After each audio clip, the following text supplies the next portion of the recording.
Hello everybody, welcome back. Today as well we have got you another video. In this video I'll show you how you can create an account on a Wizz app. But before that, please do make sure to like our video, subscribe our channel, and yes, without any further delay, let's start. So for that, go ahead, open up your Wizz app on your phone, and now you can see you will have two options, which is continue with Apple or continue with Google itself. So I'm going to choose the second one.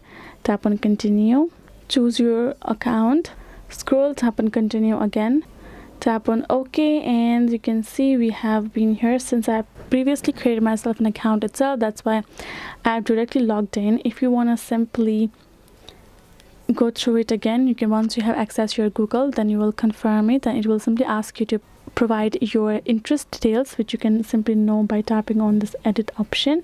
And you can go to your settings of here, and you can see username, your age, etc., and you are good to go. So that is a simple process. Once you have chosen your Google or the Apple ID as a process, you can simply go ahead, add in all the details it will ask, and then you're good to go. That is basically it. Hope this video was helpful to y'all. Thank you so much for watching, and yes, I'll see you guys in our next video.